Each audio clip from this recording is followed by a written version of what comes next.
Hey everybody, welcome to Season 1, Episode 7 of the Alone series, commentary about the individual episodes of Alone. We're going to go ahead and get rolling today. I'm going to do a little intro. We're just going to jump right in today. So I'm going to click and play, and we're going to go ahead and get started.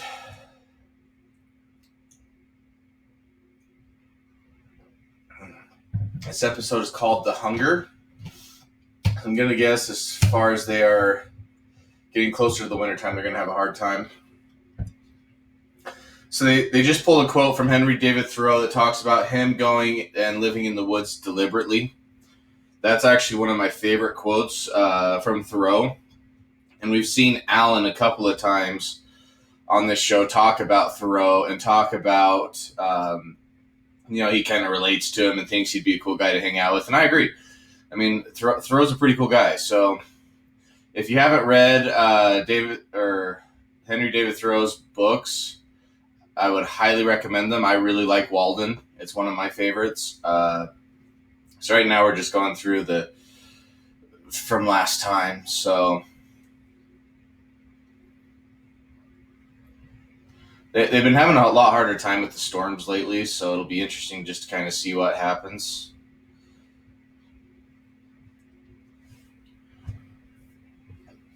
All right, so they've been out for a little over 3 weeks now, 23 days. We got 4 guys. I'm curious to see. Okay, so we're going to start off with Sam.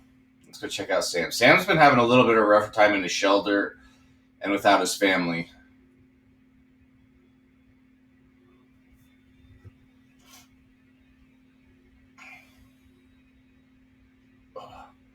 So he's got mice in his shelter. I mean, this is one of those big problems that you run into with these primitive shelters, is there's not a whole lot in the way of keeping animals out of them.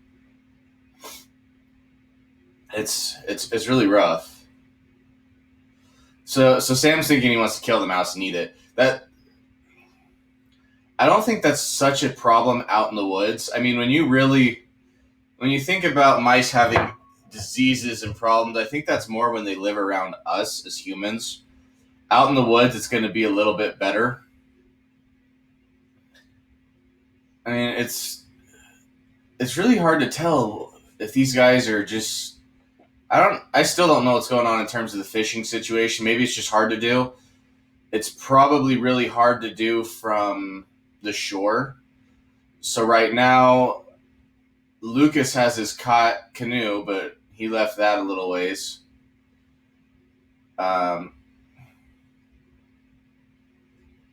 So Sam's going to try to hunt this little guy and see what he can figure out. So he hasn't even been fishing. You look at his line and it's all wrapped up, and he just goes, well, I'm just not good at fishing. What's interesting is I was reading a book a while back, and it said one of the theories they have as to how humans beat out Neanderthals as the dominant species is actually fishing. As the big game and the mammoths started to disappear and everything started to go down, that with the reduction in game, Neanderthals weren't able to maintain, because they were bigger than us, they were stronger than us, and they were smarter than us. But they weren't able to maintain their body mass with smaller game. And humans can, and one of the things humans were able to do that Neanderthals weren't is go fishing. So fishing is a highly reliable survival tool in these situations. So Sam's trying to make a Paiute deadfall trap. These traps can work, but they can be really iffy too. I mean, I'm watching what he's doing. See, here's the big problem with a Paiute deadfall. Is exactly what's happening to him here. Is he's trying to get it set. It's he can drop it on his hand, and it can really, really hurt. All right, well, he got it set, so that's good. I mean, you've got to set these up. The biggest thing is with his little food and stuff, he can hurt his hand. If he drops a big enough rock in his hand, he can break his hand. So he's actually at risk for a break. and that can be a problem. See, he drops the rock on his hands again. I mean, that scrapes up your hands. You can already see some scrapes on his hands.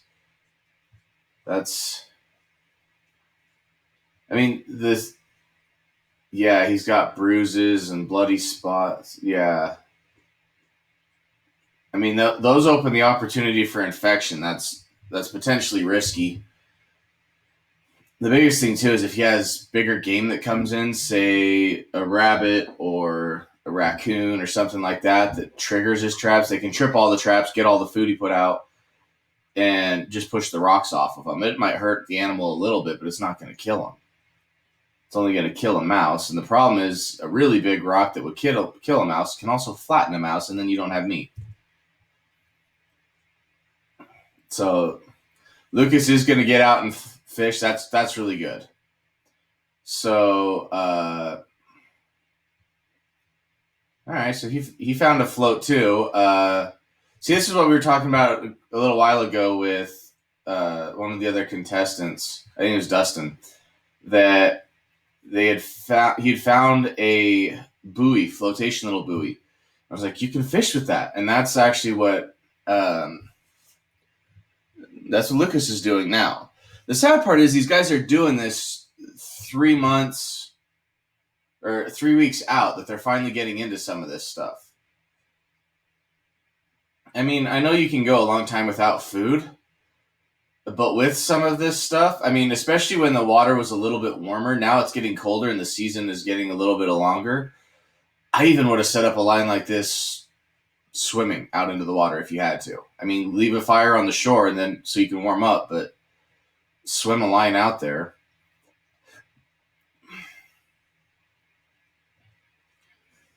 So what I find interesting is he's hiking out into the water, but it's pretty shallow.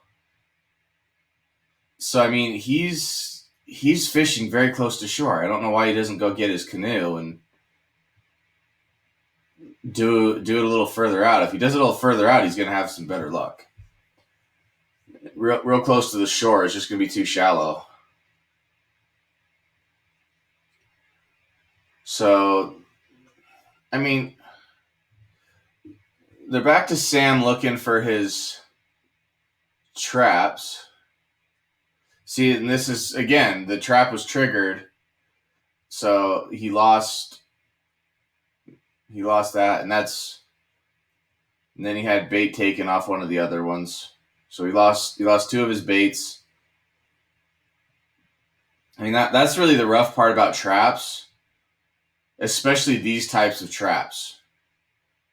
If you don't have the right animals, or if you don't have good steel traps, this type of trapping can be really, really hard to do.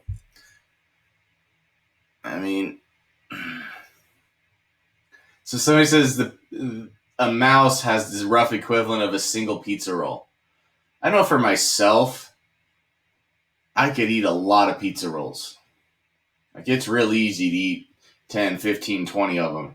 He'd have to catch a lot of mice to be maintaining his weight.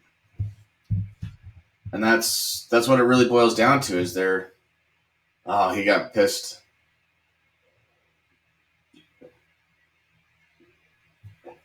Setting the traps in the rain is going to be harder too, because I mean, it's raining right now on him, and that makes those rocks slippery, which makes it that much harder to get his trap set on a rock when it's slippery. I mean, because even if you try to set the rock up, if it's wet down at the bottom, the rock could slip out from underneath and just fall. So the rain makes that a challenge for sure.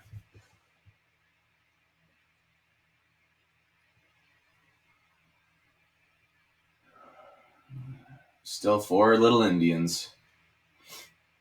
I mean, once they get down to this point, there's usually the last few competitors. I think these last competitors are pretty well set, so it's going to be a while.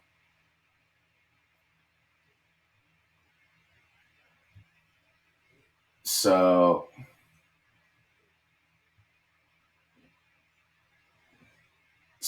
Alan's basically just saying, like, headed into the fall time, it's rough. The one thing he's forgetting here about why the fall's probably a little safer for them is the bears. There's so many bears on the island that if they were to come out in the springtime, I mean that's really the problem is springtime with this stuff is I mean springtime's the bears come out of hibernation, they're hungry, and a hungry bear will actually attack you. Like a hungry black bear would go for a human because they need some type of food. So they're probably all right there. So it's interesting. These guys all take this aspect of doing this stuff. What's funny is he's going to build a fish trap. I would have used these bottles as floats. He's got a little plastic bottle. So what he's going to do is he's going to cut it off, flip it around the inside, and put it in.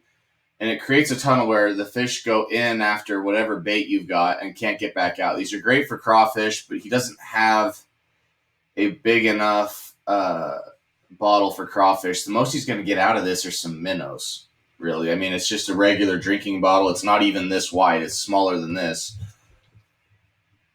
I mean, when it's something like that, when it's even this big, he's better off using it as a float, which what I mean by that is tie a line around this lip right here, and that line goes out to the hook in the bait, and then you throw it out in the water, and this just floats. And when a fish grabs it, it'll flip it and move it, and you can tell and see it's got it, and then you can go out and get it.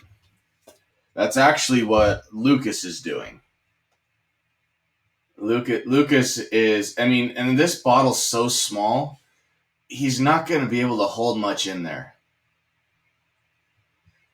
All right, so he's trying to catch bait. He's going to use the minnows as bait, not as food.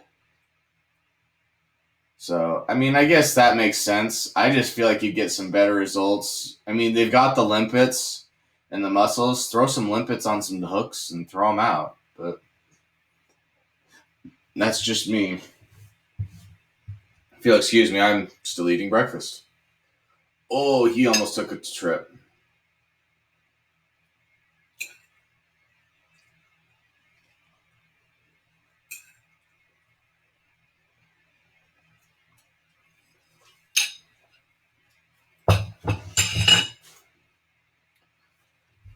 So he's got these little tidal pools that he's trying to do these fish traps in.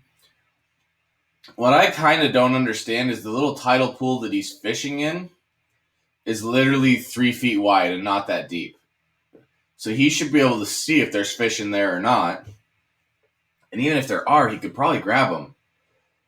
I mean, in an instance like that, I would weave, if you can see there's fish in there, I'd weave myself like a round, almost a mesh out of like very skinny branches, but put them real close together so nothing can really get through. And then you just swipe through the tidal pool, trap the fishes, and pull them out. So Mitch is out looking at his gill net as well. So both Mitch and Alan are using gill nets, which is passive fishing. I mean, it's catch as catch can with a gill net.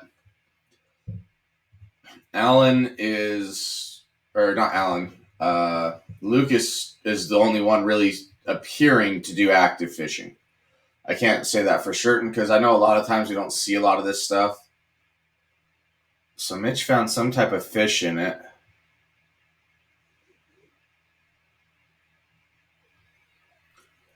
What's weird to me is like, well, this fish looks old. So I don't know if he caught a dead fish or if he just hasn't checked his trap in a while. Looks like it's an old dead fish. And that happens. I mean, you get dead fish floating in the water, the ocean and tide moves in, and then it moves out. That fish just happened to be there.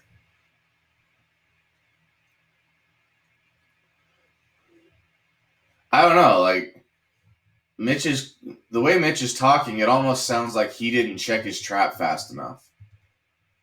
That he's not, I mean, as soon as the tide's going out, he might as well, if you're looking for food, you've got shelter and everything else, you might as well go out because the tide moves quickly here. I mean, the tide comes up in like 15 minutes, it's up 6 inches. It comes up and down up to 10 feet. So he really could watch the tide going out, and as soon as it's going out, actually walk out and wait for the water to shrink around his trap and pick a fish immediately. But it just depends on what else he was doing. Maybe he just missed the fish.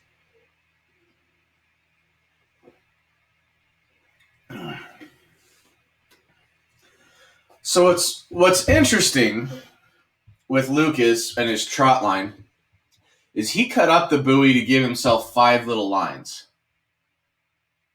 The aspect I really would have gone for here is I would have probably used the line and used rope to run, say right now where he's got a tree right there. I'd tie off a line to the tree and a line out to the buoy further out, and then run lines off that, because as far as I know, they're allowed up to like 20 hooks. So I'd make sure I had all 20 hooks in that water and go out and check that often. And I would have left the whole buoy together. And that's just me. But Lucas finally went and picked up his canoe. He left his canoe about 2 miles away because he couldn't get back with the tide. So he's now checking everything, but so he doesn't have anything. Again, I think part of this is where he's left it is really like, it looks like it's floated out a little bit more away from the shore, but he really released it close into the shore. And I think as the winter months go, as the water gets colder, the fish are going to go down deeper, which means they're going to be further out in the water, and he probably should have used the kayak or the canoe. I mean, he's got a couple little islands out across from him. I'd almost go out and tether the thing out there even, just to get him a little further out. It would just be me. I mean, even with a canoe like this, one of the things you could have done is you could tie the rope off to the canoe all the way to the float, and then go out and do some active trolling, which means, like, give himself maybe 50 feet of line that's floating behind you, and then all the hooks, and then just slowly paddle around the big open area that he's got for now. I mean, that'd give him an opportunity as well to bring his bait through some places. Man, I tell you, hunger's going to take these guys out after a while. I mean, there's a lot of stuff to this. So in survival, there's the rule of threes, which says you can go 3 minutes without air, or in icy water. If you can be in really cold icy water for up to 3 minutes before you're going to get hypothermia and die. You can survive 3 hours in extreme heat or cold. You can do 3 days without drinkable water, and 3 weeks without food. These guys are all now at 24 days, I think. So they're over 3 weeks. Everybody's had food, but just not very often. What's interesting is right behind Lucas right now, there's a duck. And I think Lucas has a bow. And one of the interesting things is a lot of guys don't bow hunt for birds. Mostly because the bow hunting tips are not something you normally can. Normal bow broadheads and stuff wouldn't be good for birds. But there's a type of arrow Mongolians make, and there's no reason these guys couldn't make this out there. And it's basically either like a big U shape, or it's like, or they have like almost like a basket prongs. And the point of it is it's big enough to hit a bird on the fly, break a wing, hit him in the neck if you can.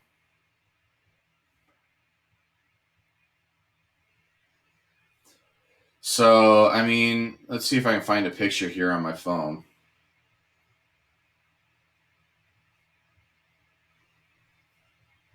So I'm looking for bird arrows. So the more traditional ones look, I mean, there's ones kind of like, let's see if this will work. It's kind of bright. There we go. Hang on. It's adjusting. So that's kind of what it looks like, or at least a commercial version. The old Mongolian versions were just a. Let me see if I can find. I saw this on YouTube a while ago, and I feel like these could easily be made from a Y branch. So it's.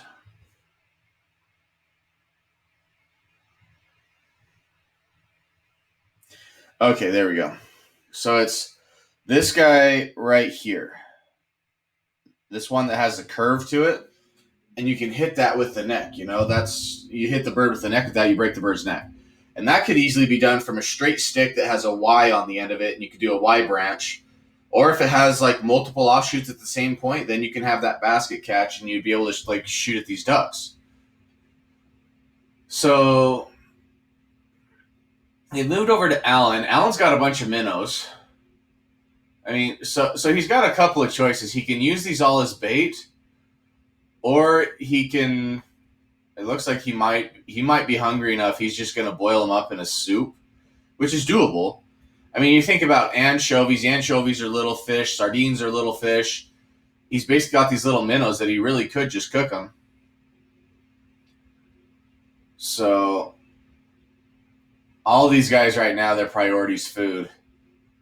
So Lucas is headed back out again to see what he can do.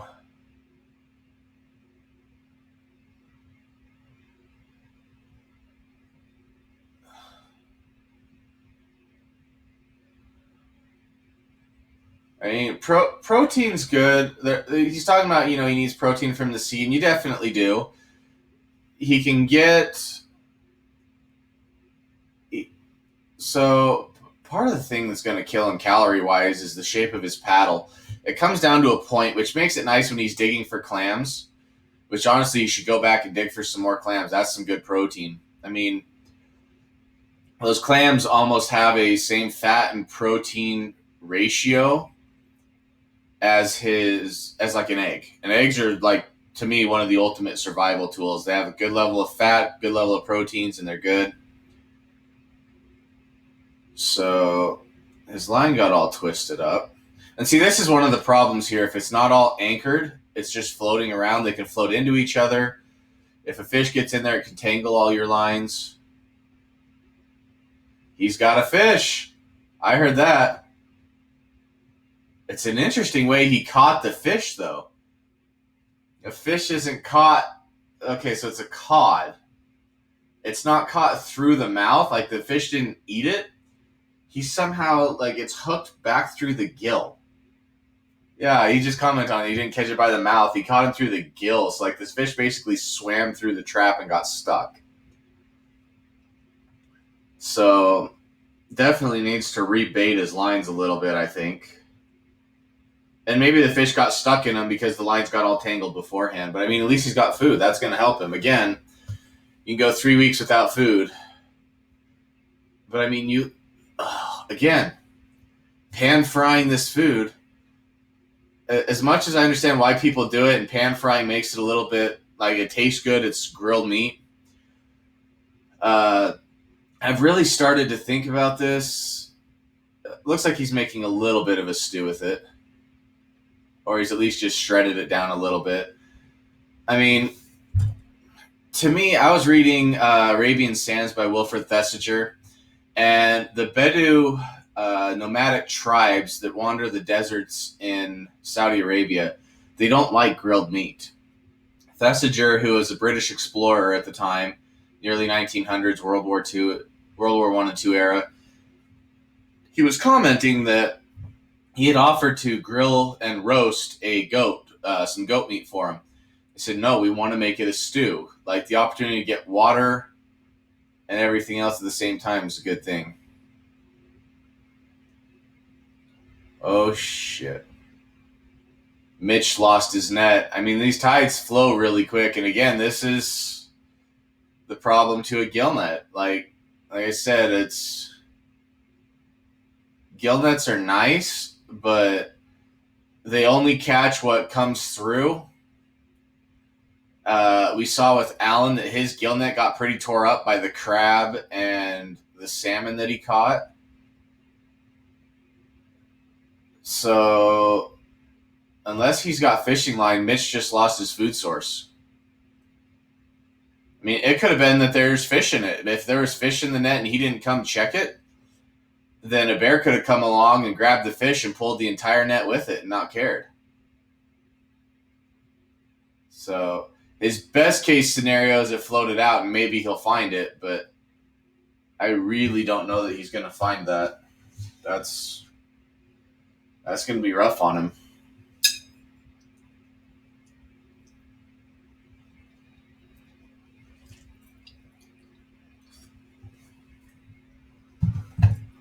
So nets are good for passive fishing because you set it up and come back and it's fine. But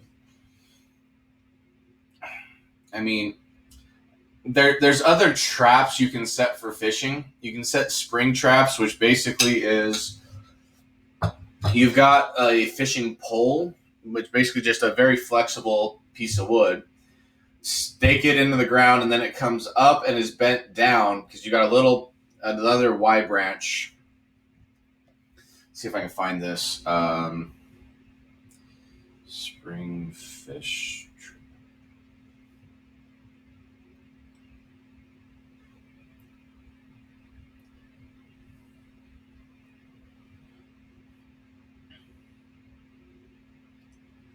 So it looks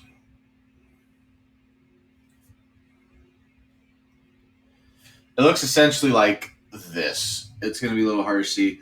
But essentially, as the fish pulls the line, the branch gets unknocked and snaps up and it sets the line for you. So you don't even have to worry about, again, it's a passive and active fishing because you technically have a pole out there and it's going to set the hook for you when the fish grabs it.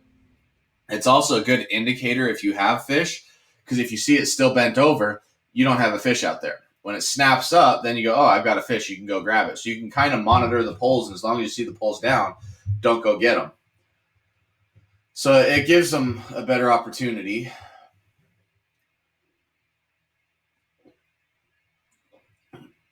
So again, these guys have choices of what they're bringing out there. And it's one of the things it appears to be is it almost seems like Mitch and Alan did not bring fishing line because I'm not seeing them actively fishing. They're passively fishing with the traps, with the gill nets. Alan still has his gill net. No, Alan's got fishing line. He's just not fishing with it. He's using it to make other things. So Alan's making a fish trap right now. Now, one of the things that actually, just looking at this, if he's using line to tie it together, I feel like that's going to hurt him. They're in a very jungle land where they've got access. Like it's a rainforest. He's got to have vines and other things around there because right now he's using all his fishing line to lash this fishing trap together. And to be honest, I've never seen these fishing traps bring a whole lot in terms of nutrients and sustenance. It's just pretty hard to get them to do. And so he's got to tie it all together.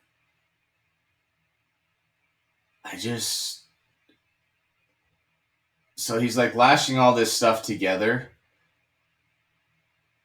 The biggest thing about tying these in is it's just, I'd weave it if I could, just to save my fishing line. I mean, I'd use the fishing line for fishing. That's what it's going to be better for.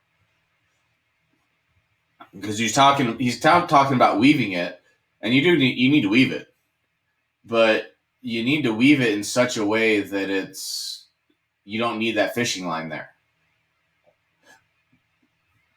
I mean, or if you need the line to hold it and need to lash it down, go find some vines or some grass or something to hold it while you put in all the weaving. Because once it's weaved, once you put in all the branches and weave it together, you shouldn't need that. It should hold just fine and shouldn't come apart. So I just go for some grasses or some other things to try to lash down that initial loop with. Because, I mean, you have limited resources in terms of your fishing line, and I'd rather have that fishing line out there trying to catch more fish while building these traps. But that's just me. So, I mean, Alan looks like he's doing pretty good. I mean, I think he's got one of the best mentalities out here for this. I will be very surprised. To be honest, I don't know who wins this season. Yeah, it's there's seasons all the way up to I think either 6 or 7 now. But to be honest, I haven't watched everything. So Alan's,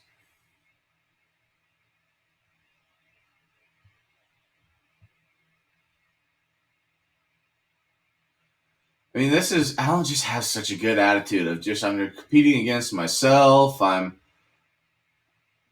The one thing that concerns me about him is that he's talking about, victories defined differently for everybody.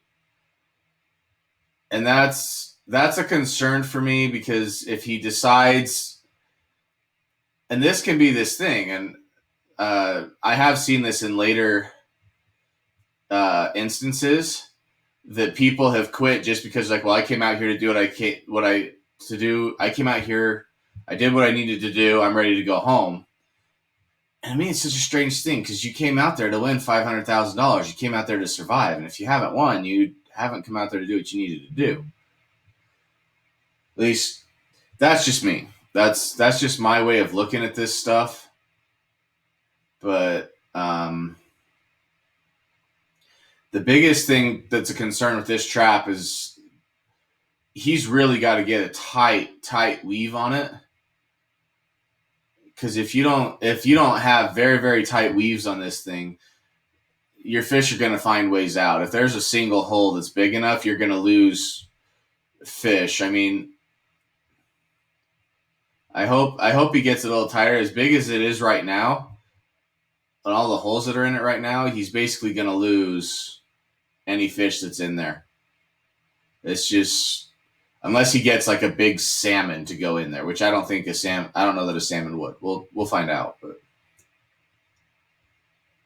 right now, the holes are just too big. If he gets a smaller, and that's the thing, is if he gets a smaller holes and really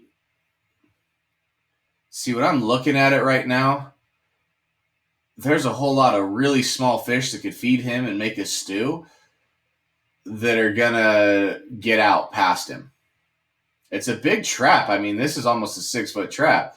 And that's part of the problem is each of those holes, if you're looking at it, those holes are probably 1 to 2 inches wide. And a fish, even a good-sized trout, is only going to be maybe 2 inches, 3 inches wide. So there's a whole lot of opportunity to really, like, get past him. Now he's got this funnel built. But the funnel's got like a huge hole in it. I mean, that hole is still that big. That hole needs to be smaller. It needs to be the rough size of the fish you want to catch. It needs to be, so if you're catching even a good size like trout or a German brown is only going to be maybe 3-4 inches wide. So he really needs a hole about that big, and he's got a hole like that. That's going to be too easy for the fish to find their way out of. I mean, I hope he catches fish with this thing, but it's going to be...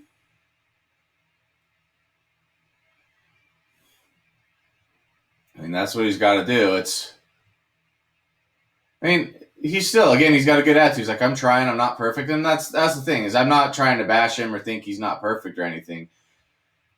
I get that people feel that. I just want to see, I'm curious what's going to happen to it, because it just... I feel like it's not going to work very well. I'm just concerned that he's left himself open to... He's going to need a really big fish to stay in that trap, or just a really stupid one. So, I don't know. I'm a little worried for Alan's trap there. I kind of feel like that might not work out for him.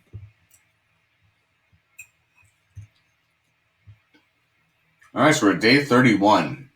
So they've been out there a month now, and there's still 4 guys. And that's really the point. I mean, we started this episode at 24. A week later, they're all still there. And we saw how many people quit in the first week. We had like 4 of the people quit in the first week, another couple after. So they've all been out there for a month now.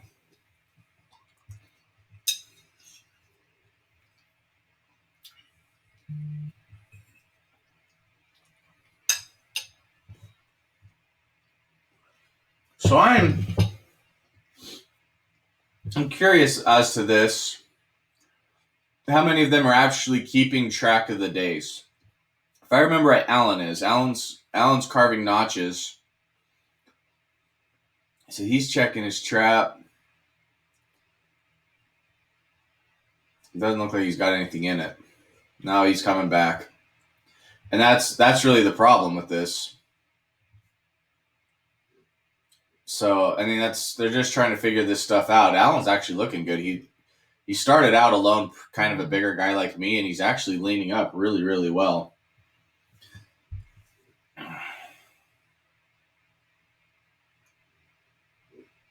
So he's still looking at me, but he's slimmed down a lot. He looks good. It's real good. So it'll be interesting to see what happens with him. I don't know. It almost becomes a question: is it worth keeping track of the days, or is it not? Because that's kind of a mental thing. Humans like to know time, but at the same time, if you know, I've been out here for 30 days, I haven't seen my family in a month. Like, I wonder if that makes it harder and makes it more of a mental aspect to actually keep track of the challenges. I don't know. That's just kind of my thought.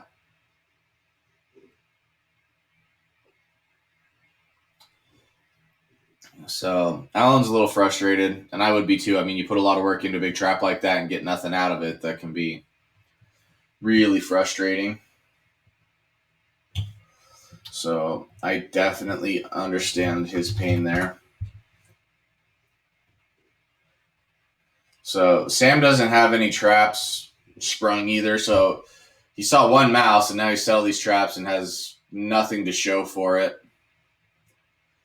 The uh,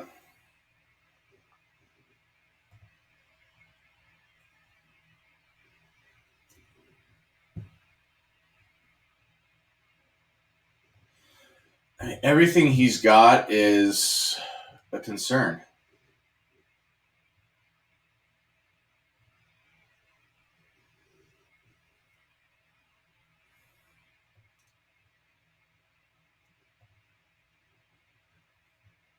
I don't know.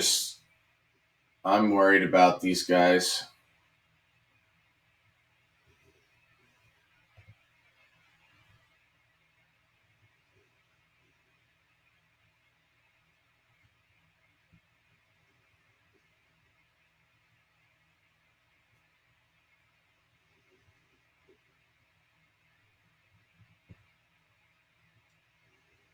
I don't know. I'm just trying to figure this stuff out, you know?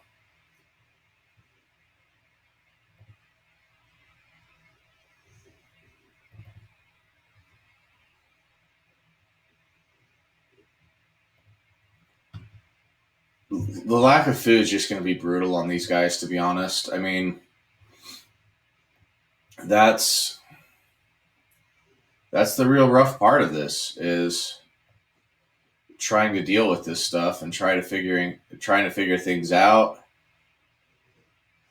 Um, Sam's struggling. I mean, the lack of food is going to start getting to you. I mean, lack of water initially, and a lot of guys kind of struggle with that. That's why Joe quit. He lost his fire, which means he loses his ability to get water. Once you lose your fire starter, this little bar took a guy out and had him quit. So it's little things can get you anytime. I mean, it's frustrating for Sam. Sam doesn't seem to be fishing much. So the big problem right now is the frost coming in. As it starts getting into frost, a couple things are going to happen. The animals are going to become less active. They're going to start wanting to hibernate because it's getting colder. And they're going to start getting down. I mean, even these little mouse traps, I mean, he's got to be catching 10, 20, 30 mice per day. So he's got a mouse.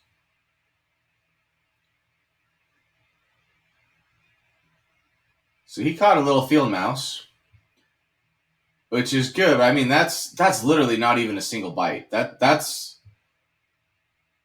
really the problem. I mean, he's got this big freaking knife that he's trying to skin and get this mouse with. But so it's, I mean, that's really the problem with these mice. I mean, there's some stuff that when you gut him, I'd keep. So, I mean, if you can get the mouse liver, the liver's edible, the heart's edible. I'd probably stay away from the lungs and the intestines, but I'd throw the heart in there for sure, and definitely the liver. Those will give you some good nutrients. I mean, it's not much. I mean, he's getting very, very little out of this. And it's... So the big problem with his shelter right now is it's an A-frame type shelter, which means if there's smoke and he's cooking in there, that smoke is coming up and it has to come either to the front or the back to get out. So that's really going to be really wearing on him. That's going to be hard. So that's, I mean, man, that's, I'm just saying, like, that's the really rough part about this whole thing is there's so little for him to eat on one of those. The mice, I mean, it's good to set up these traps, but I hope he's doing more than this. And again, part of the problem with this show is we don't get to see what they're doing all day, every day. They just show little clips and bits. So I'm assuming he's doing more than this to get food, because that's just not enough. There's no way. I mean, I'd set up those traps, but I'd get right back to fishing. Fishing's gonna be the way he's gonna have the highest rate of success. To be honest, I mean, that's just the nature of it. You either got to fish or you got to hunt. And that's something I haven't seen anybody here actually do, is actually try to hunt their property. And so that's interesting to me. So we're seeing some problems. I mean, Mitch lost his net. Sam's not really fishing. Sam's not really catching much. He's got his little mouse. Alan's had some good luck with his little minnow traps, which I'm assuming he's still using. Those will give him some nutrition and energy. So that'll be good. But I mean, otherwise, it's rough. However, that does wrap up episode 7. Looks like in episode 8, they're going to start getting more into the winter times. And that's what I've noticed is going into the fall and winter. I assume part of the reason they do this is because it's supposed to be hunting season. So they can actually hunt if they want to. They can actually, they could hunt animals and birds and things because they're in season, would be my assumption here. But headed into those winter months mean things get cold, and that adds a whole new level of challenge, is trying to survive in the winter. Especially in the winter, the fish are going to go out to deeper waters. The animals are going to hunker down more and not want to move around as much. Bears will hibernate, which is good because, I mean, on one aspect, it's going to mean they don't have to worry about the bears anymore.